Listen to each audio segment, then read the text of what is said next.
My roommate's girlfriend tried getting me evicted, so I got her dumped. 7 years ago, I moved into a 4-bedroom house with 3 of my friends. I was the only woman among 3 dudes. One of the roommates was the owner's son. We were all friends in college and, honestly, it was the best 2 years ever living situation-wise. We all had different work schedules, and because I worked the earliest, 6 a.m., I had the only downstairs bedroom. My friend, let's call him Jay, who worked night shifts and got home at 4:30 a.m., had the room above me so that we didn't wake each other coming home. During the week, Jay and I would eat breakfast together before he went to bed and I went to work. We had a jar in the kitchen we all would throw spare cash in, like $5 or $10 at a time each. That was for common groceries like milk, eggs, basic bread, and occasional house meals and beer, because we were in our early to mid-20s.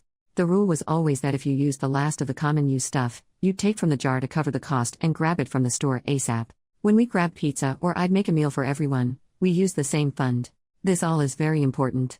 About 5 months into the living situation, Jay met Karen and started dating her. He brought her to one of our game nights to introduce her to us to get a feel for how she'd mesh with us, and all was fine when she thought I was only the girlfriend of another roommate. Because we were playing in the dining room right by my room, Karen saw me go in that room to grab a sweater early in the night. Then she saw my roommate, the one she assumed I was dating, go upstairs to grab his phone charger.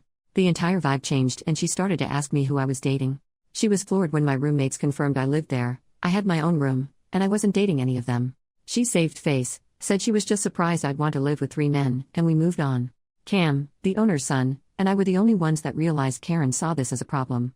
After that, she started coming over right after I got off work and only leaving when Jay went to work. If I came out of my room to the living room, she'd ask why I was out there. If I was going to the kitchen, she would remark that I was being disrespectful to her and Jay and interrupting their time together. If I was talking to Jay when she got there, she'd practically grind on him and shove her tongue down his throat. She even complained that I was ruining the mood for doing my laundry. Jay had made it clear that he knew she was being a problem and had started pushing for them to just chill in his room. Unfortunately, she used the opportunity to make some of the worst adult film imitation noises any of us other roommates had ever heard. We laughed it off and just left those 2 alone. After a couple of weeks, she had gotten drunk before Jay went to work and we insisted she stay in his room and sleep it off.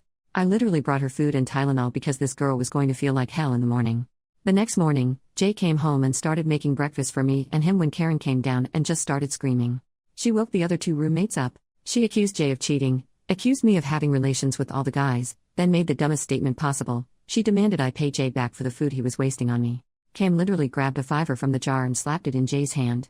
Cam and I had a come to Jesus talk with Jay. We both told him if she couldn't deal with me living there, then she could no longer come over. Jay asked for a week to figure things out, trying to claim she was just caught by surprise when she saw him making me breakfast and not thinking clearly. We gave him a week. In that week, mysteriously the grocery jar was getting raided. We all noticed and talked about it. We noticed my clean dishes were appearing, still clean, in the sink. Little things were disappearing from common rooms and weirdly appearing in my room. Karen was being sweet. She was not exactly covert. Cam and I knew she was sowing chaos but, being curious where this was headed, we just watched. After a week, Cam gets a call from his mom asking if I had been going through something lately.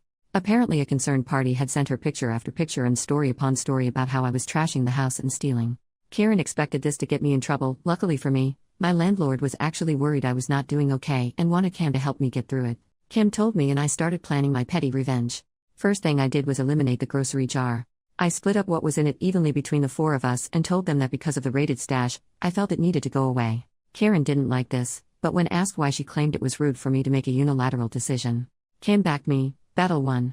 Then I started hanging with Cam in the living room every day. She complained, but Jay told her it's our house and we can do as we please. When she would go to the kitchen, one of us always asked what she was doing in our fridge. She stopped going in our fridge after 2 days. The weekend was here and we knew Jay had an extra overnight shift and Karen was planning to stay in his room so they could hang out the next day. Cue my biggest petty move ever.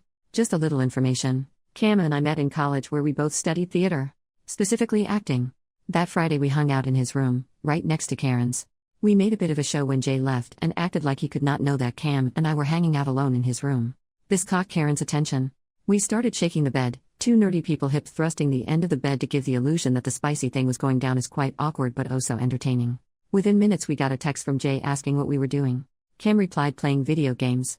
After 10 minutes, we stopped the bed shaking and actually did play video games, on mute. When Jay demanded a FaceTime session, he saw exactly what he needed to see, me beating Cam in Mario Party. We cycled through this for a few hours. After a while, we decided to put the finishing touches on. We made a big deal about me needing to go to my room before Jay got home, and Karen took the bait. We could see the little bit of light being cut off in the slightly open door by her watching. Cam and I stage kissed, and I headed to the living room. Jay came in 10 minutes later to find me watching a movie, normal for me, and asked what was up. I told him I'd been up playing video games all night with Cam. He tells me Karen claimed we were doing the nasty and I told him we didn't. He goes to bed. The next day Jay calls a house meeting without Karen. He tells us she's making claims of us having a relationship and hiding it from him. We say she's full of it. We tell him about the frame job she tried to pull, how she went to Cam's mom to get me in trouble. Jay asks our other roommate if he heard anything from the bedroom. Bro doesn't even flinch and says I heard, me, calling Cam her beach and the usual Mario Party shit talk. They weren't banging. Jay asked about the grocery jar. We all told him we suspected Karen. The next day he broke up with her for trying to turn him against us. He called her a liar and a thief. A few months later he dated another girl, she was awesome and they're married now. I was a bridesmaid. But the absolute best part, Karen being one of the waitstaff and seeing Cam with his wife and me with my fiancé, telling them the story of how we once dry humped a mattress fully clothed to get back at a thief. Yes, Jay knows the whole story, and he didn't mind at all. To address the reason Jay wanted to know if we were actually getting funky, he is the kind of dude that hates useless secrets. If Cam and I were hooking up, he'd be fine with it. If we were hooking up and actively hiding it from him like we couldn't trust him, he'd have an issue. That was why we played hard into the Jay can't know part, though Cam says Jay secretly wanted us, Cam and I, to get together but nah.